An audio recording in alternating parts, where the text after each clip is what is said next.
Então, assim, quando eu ouço alguém ler a quantidade de disciplinas que a gente se implica com ela, né, no processo da docência, parece que a gente não se especializa em nada, né? A gente é meio generalista, uma certa tradição que vem do ensino fundamental e médio. Mas, na verdade, todas essas disciplinas e esses questionamentos da área de história, cinema, né, e educação, eles são convergentes, não existe necessariamente uma disparidade, porque às vezes a gente, pensando a preservação, né, pensando a preservação implicado nesse processo todo, parece que é algo muito separado, e na verdade não é. Né?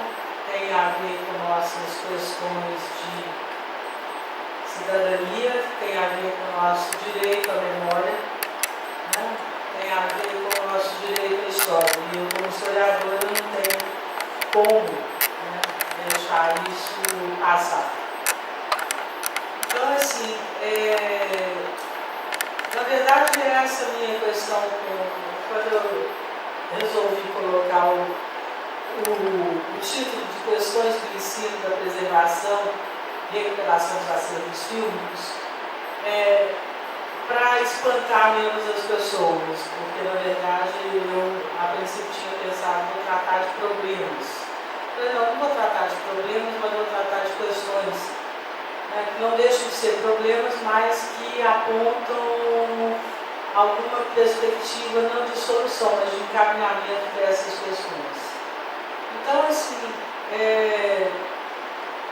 o texto está muito grande, eu não vou ler todo, mas eu começo isso fundamentalmente pensando que às vezes parece ingenuidade a maneira como várias vezes as questões pertinentes à sala de aula e ao cotidiano do professor é tratado, né, por ele mesmo. É quase uma profissão de fé nas instituições e nas políticas de educação, tanto do Estado, né, e essa política de educação, tanto do Estado, tanto nas instituições públicas de ensino superior, quanto nas instituições privadas, e mais ainda, em relação ao Estado brasileiro. Né? E talvez de fato seja a única maneira de tratarmos o ensino.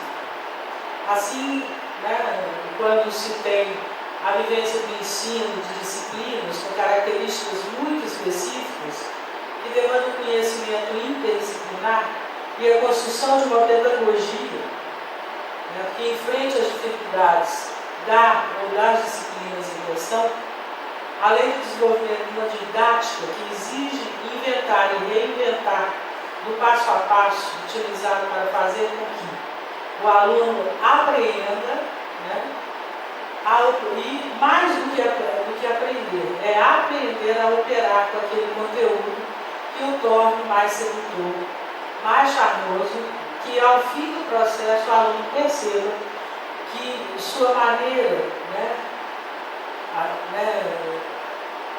de aquele conteúdo, aquele objeto mudou e se deslocou da linha, da indiferença para o lugar da significação, não apenas para o indivíduo, mas para o coletivo, né? E daí simbolizar para o lugar social. Aqui, de qualquer forma, a gente tem nesse prefácio aqui, onde estão, eu acho que os grandes problemas que a gente encontra com essa disciplina, que é a preservação, e não só a preservação, a recuperação de acervos é mais do que uma disciplina, é uma prática e muito mais especializada do que muita gente imagina. Mas a questão da preservação, ela é extremamente complexa no sentido do ensino dela, né? A gente tem a metodologia é algo que você ensaia o tempo inteiro, como nos cursos de cinema e audiovisual. Né? Eu consigo fazer com que o aluno de cinema saia do registro único e exclusivo da produção. Né? Pense, claro que isso também são coisas que saia do registro da produção, da distribuição, da exibição e ponha um ponto final nesse ciclo. E esquece que preservação é fundamental, não só para preservar os próprios filmes, né, os feitos por eles mesmos, mas a maneira como a gente ensina cinema tem a ver com a existência de filmes preservados. Né? Como eu vou falar de realismo no cinema se eu não tiver visto o realismo italiano? Se esses filmes não tivessem sido preservados? Como é que eu vou falar de expressionismo alemão sem esse conhecimento, sem a existência desses filmes, sem eu ter contato com esses filmes? Né?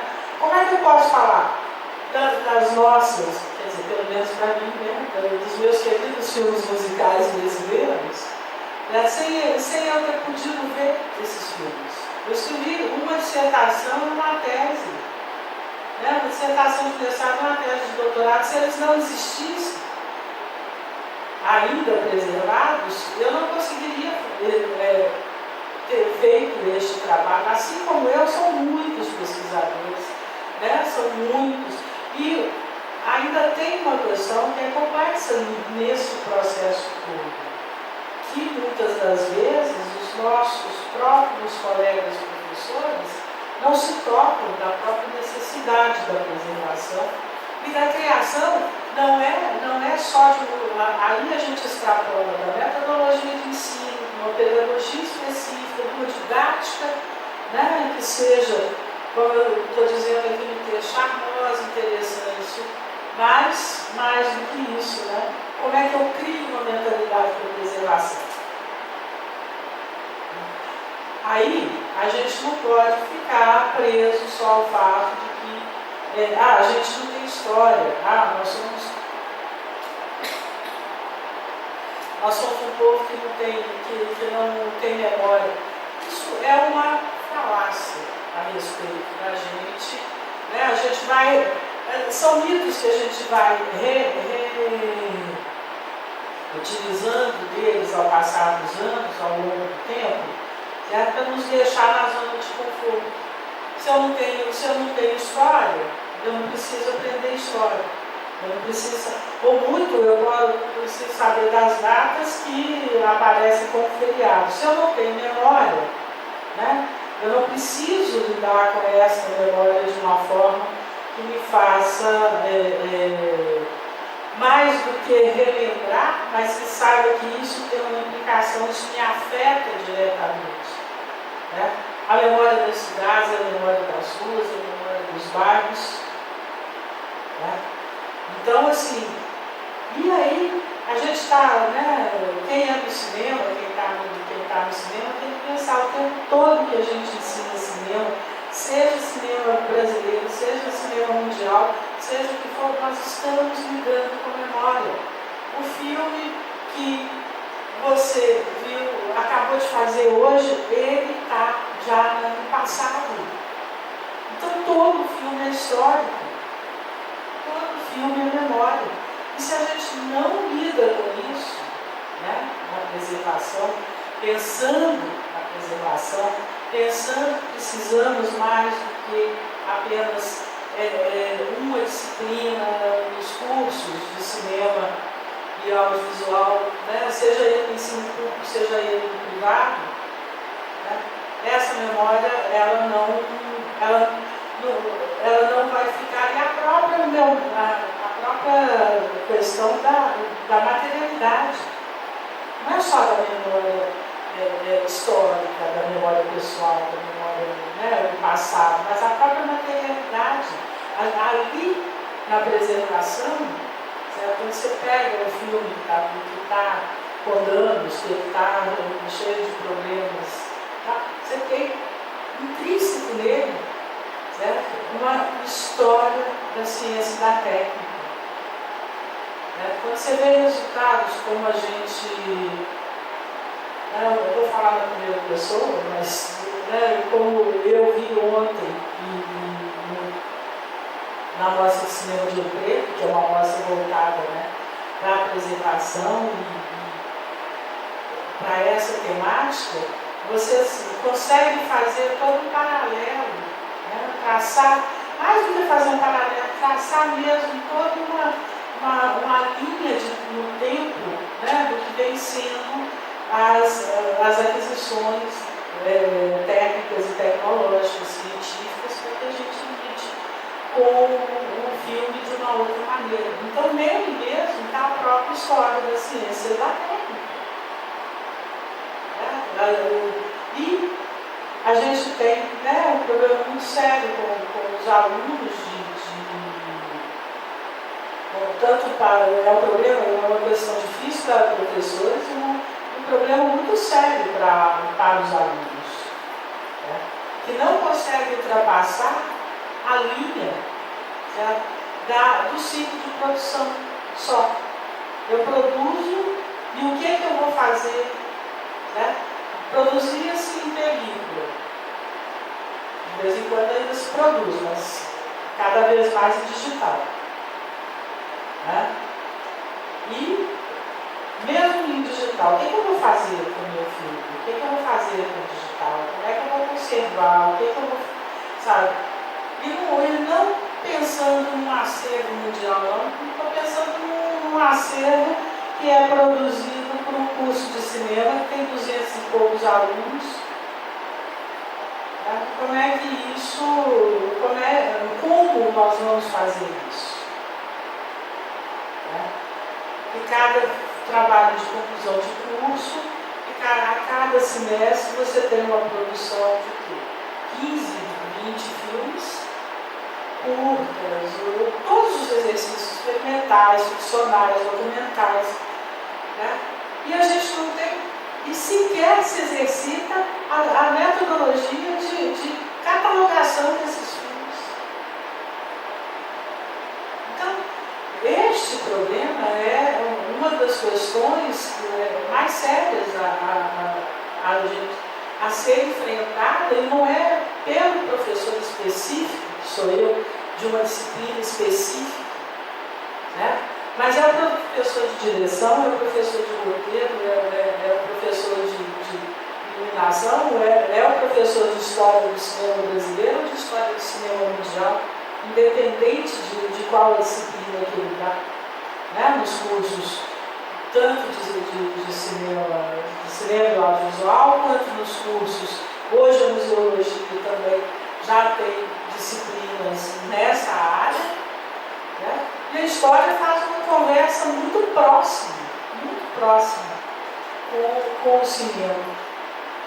Está deixando de ser aquela velha história ilustrativa, do professor de história, quando ele entra no impasse, como fazer o aluno entender determinada coisa, ele vai lá e busca, sei lá, para o cinema brasileiro, busca-se Carlota Joaquim, ainda hoje, o grande filme de referência. Mas você não tem como usar este filme apenas como ilustrativo.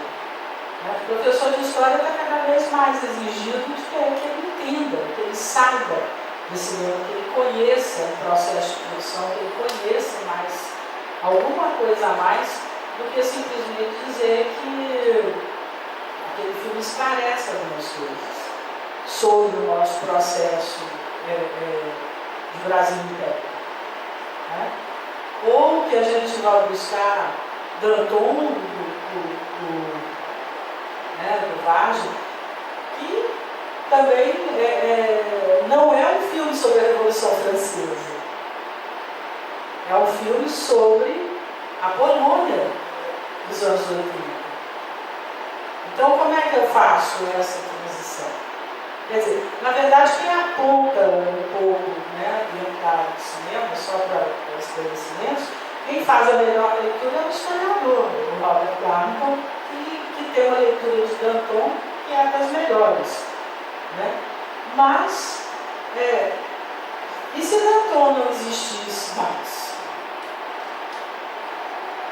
Né? Então, a gente tem uma série de questões ali sendo colocadas, né? E cada vez mais a gente sendo exigido a ter essa discussão mais ampliada. Né? Não apenas pelo professor de preservação, mas isso dentro dos cursos. Por todos, não só pelos cursos de cinema, como disse agora há pouco, mas por todos os cursos que necessariamente necessitam disso. Necessitam dessa preservação. O curso de jornalismo, você vai buscar imagens, você está fazendo uma matéria sobre a nossa recente processo de ditadura, certo? Se você não tiver isso preservado, onde você vai buscar imagem para isso? Se você, ou para a sua matéria, seja na imprensa, seja no jornalismo impresso, seja ele no multimídia, seja ele na televisão. Né? Aonde você vai buscar? Então, assim, o campo da preservação precisa ser pensado cada vez mais e com toda a complexidade dele. Ele não é apenas vamos preservar os filmes, não é só as crianças, você tem uma série de outras, são imagens em movimento, talvez seja esse o melhor conceito a ser usado, porque extrapola a questão da história que estou contando, mas sim das imagens em movimento, que sejam familiares, que sejam imagens do cotidiano das cidades, que sejam imagens de revoluções ou que seja uma história de amor. Então, eu como cidadão tenho direito a essas imagens, porque elas me formaram, elas estão no meu cotidiano, elas fazem parte de mim. E aí a gente tem um outro processo dentro desse, não é só, porque as coisas assim, é um outro processo, mas um soma-se ao outro, e que isso é muito mais amplo do que a gente pensa. A gente tem um outro processo que são as questões de políticas públicas, e a gente vai pensar isso, porque o patrimônio não se posiciona em relação a isso. A gente tem que pensar, tem que ter uma perspectiva um pouco mais ampla a respeito e não só procurar uma resposta assim, o patrimônio devia pensar isso. Não, a gente tem que começar a cobrar do patrimônio que ele pense isso. Também como exercício de cidadania. Porque a gente sabe que essas escolhas vão tombar ou não tombar, o IFAM, o IEFA, todos eles que passaram ao longo do tempo, desde que foi criado lá na década de 30, que era ainda, me parece que é isso, nos anos 30, a gente tem um percurso ali do que foi sendo visto como patrimônio, o que foi sendo visto dentro da perspectiva do tombamento, da preservação, da recuperação, certo? Agora, isso é uma coisa que está no campo político, e não no campo político partidário, mas de forças políticas que vão atuar aí. E forças políticas que quer dizer, o que o cidadão também quer ver tombar? Porque é muito difícil você pensar em bens materiais, como é que você vai você tombar uma esquina. É algo complexo, para o cidadão comum pensar o que vem a ser ter uma esquina tombada. Qual é a importância daquela esquina, certo? Na nossa história. Na minha, porque normalmente a gente parte do pressuposto que vai ser importante se tiver alguma importância na minha história pessoal, na minha história de vida. Certo? Mas muitas das vezes não tem na minha, mas vai ter na diversas pessoas e vai ter uma cidade inteira. Então, assim, essas mudanças, e por que o imagens de movimento não entraram ainda, né, na perspectiva do patrimônio, de ser um bem considerado como um bem cultural. Um caso também é porque a gente também ainda não se convenceu disso completamente. E a gente, quando eu digo, não sou eu. Ou vários assim, dentro de um escopo de especialistas. Mas a população de uma cidade, né, a sociedade civil, ela tem que começar a entender também o cinema nesta perspectiva. De que ele é um bem. Né? Porque ele é um bem cultural e ele é direito, né? Por direito, o acesso a ele. Então, é mais do que simplesmente, claro, a preservação hoje está muito mais organizada, né? Está muito mais, a gente tem instrumentos que facilitam muito mais a nossa discussão, o conhecimento e a difusão do que vem a ser a preservação. Certo?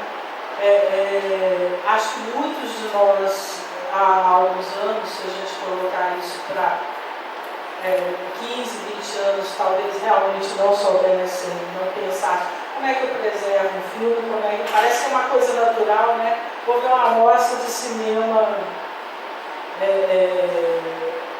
francês dos anos 30, parece que é uma coisa natural, isso ficou, ninguém fez nada, os filmes ficaram ali lindos, né? Como se fosse a coisa mais natural do mundo. E a gente tem que ter essa noção, né? A gente tem que começar a difundir mais do que criar, mais do que preservar a princípio. Nesse sentido, eu acho que as mudanças, elas vêm quando você consegue formar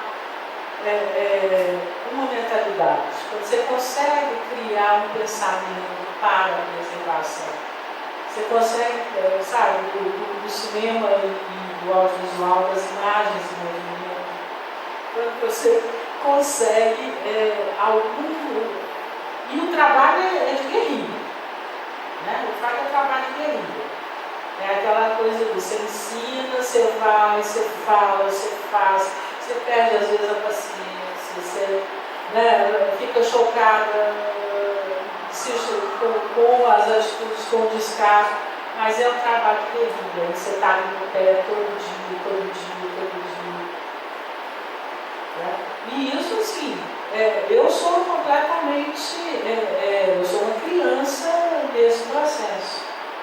Né? Tem poucos anos que isso passou a ser realmente do meu interesse, não tem 10 anos. Então, e tem gente, né, que a gente sabe que tem uma vida inteira dedicada a isso. Então, o trabalho, eu falo que eu me converti à preservação, o trabalho de guerrilha funciona. Né? Porque no momento que você tem o contato e a sensibilidade, não precisa de você precisar daquilo. E quando você precisa, melhor, porque você tem que correr atrás, aí você vai entender mais de perto do que correr atrás.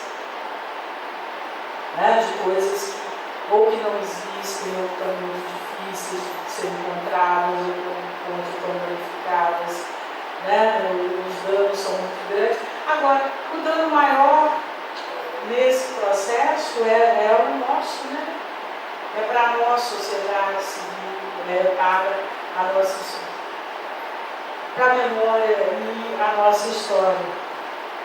Não a história não a história do Brasil, mas a história da humanidade, né? Dos processos de produção, como se vestia, como se falava, como se caminhava.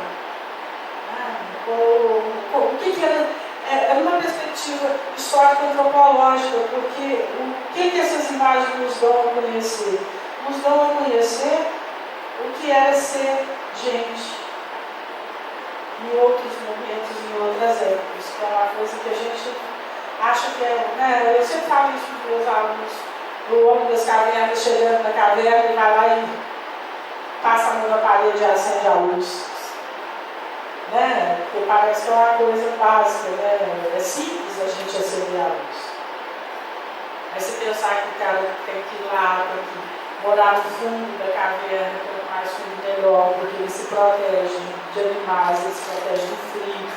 Então, isso tudo é uma aquisição, né? Que a cultura nos dá. Então, pensar que isso tem uma importância fundamental na nossa vida, né? É quando a gente se toca de que é uma aquisição, não apenas, vou ver um filme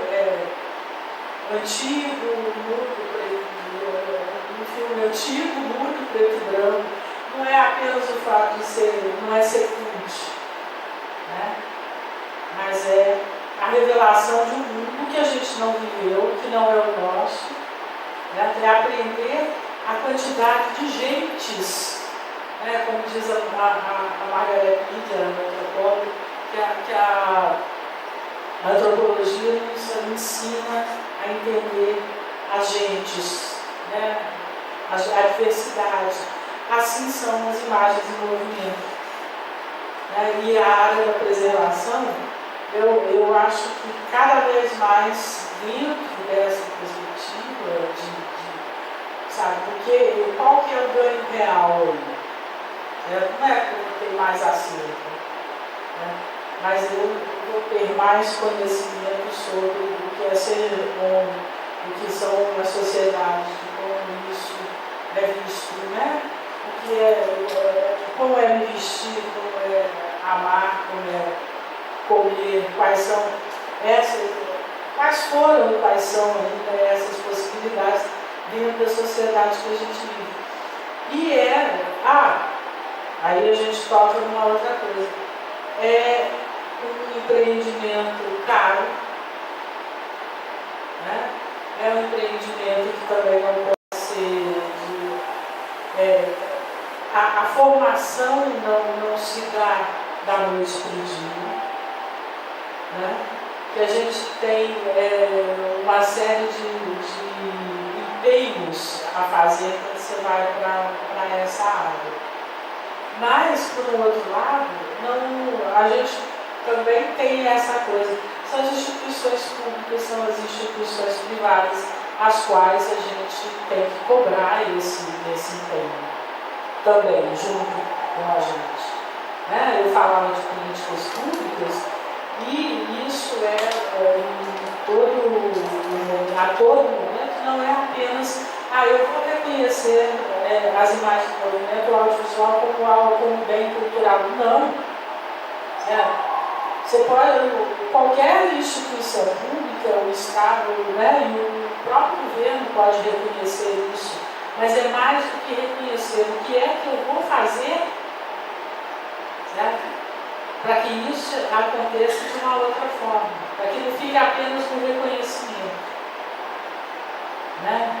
Para que não sirva só para dizer que a gente tem isso em lei, como a gente tem várias coisas só na lei, né? A lei é maravilhosa, a aplicação dela é questionável, né? Então, assim, na verdade, quando eu falo que é um trabalho de guerrilha, para formar uma mentalidade para a preservação, mas é também um trabalho de guerrilha, quase que não vamos à luta armada, mas vamos à luta, né? Temos que ir à luta, porque a gente tem que ter essa exigência. Mas como é que eu faço isso? Não sei, vamos parar e pensar, vamos nos reunir, sabe? Vamos pensar sobre a maneira de fazer, como é que eu posso fazer isso, né? Então, assim, a gente tem que sair de alguns espaços restritos para um espaço maior dentro da sociedade, né? Eu tenho anos como professora nessa área, né? E fico feliz quando eu vejo que eu tenho uma aluna na plateia, que foi minha aluna há 10 anos, há um ano está aqui, veio aqui. Falei, oba, né? Ganhei uma. Né? E é assim que a Mas, além disso, é essa condição da gente ter que realmente se reunir, fazer e dar as caras e se fazer conhecer, e a sociedade não é que a sociedade, vamos fazer a sociedade não se reconhecer, não, mas se fazer não se reconhecer, a gente tem que se fazer conhecer, né? A gente tem que dizer para o seu Zé ali que fica com o carrinho de verdura, que exilha de frutas ali, que é ótimo aqui na esquina, que ele pode ver os filmes antigos, né? Que tem condição dele ver os filmes da vida dele, né? Assim, vários, né? Este senhor que está aqui, que tem 84 anos, pode ver os filmes da vida dele, né? Então, assim, é para isso que a gente tem que estar, porque é um resgate só da memória, não, aí você se resgata também, você se reencontra também, você quer mais. Então, a gente está no âmbito do ensino, no âmbito formal, né, das universidades, dos cursos universitários, né, é uma luta constante, é o cotidiano não é o cotidiano da preservação, porque a gente não tem como sair mostrando a todo instante o que foi preservado.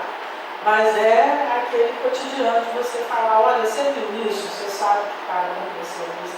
Vamos pensar como é que a gente pode preservar o digital, como é que a gente faz para preservar a película. Você já tocou na película, você conhece isso. Então, assim, é esse o nosso cotidiano dentro das instituições de ensino. Fundamentalmente dos cursos de cinema, porque não se tem a menor sensibilidade. A sensibilidade todo o agenciamento do desejo é para a produção. Não é, a preservação fica esquecida nesse processo. Então, isso é algo que a gente precisa, né?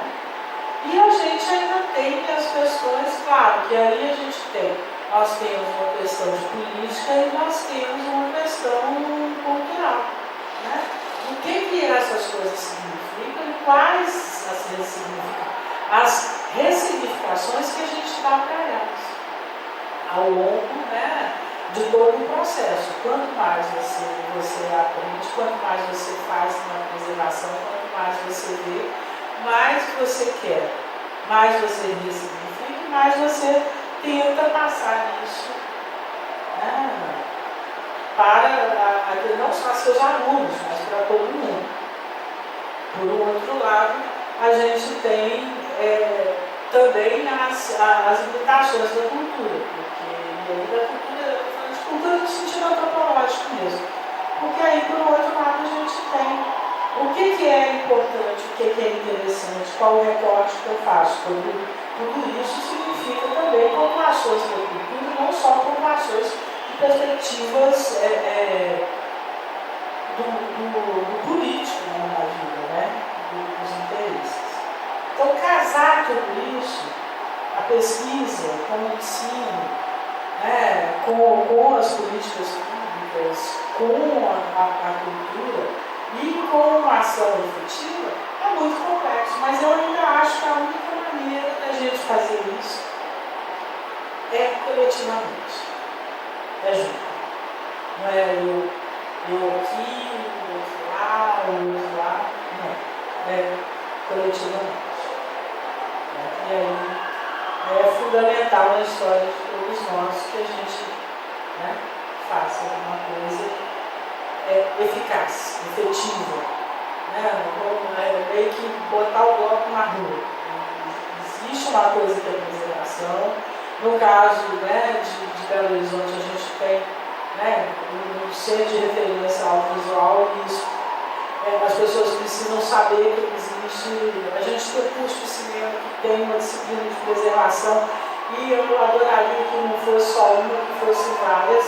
Precisa saber que existe essa disciplina e ela tem que ter o peso, isso também é fundamental, ela tem que ter o peso de qualquer outra da área de produção. Né?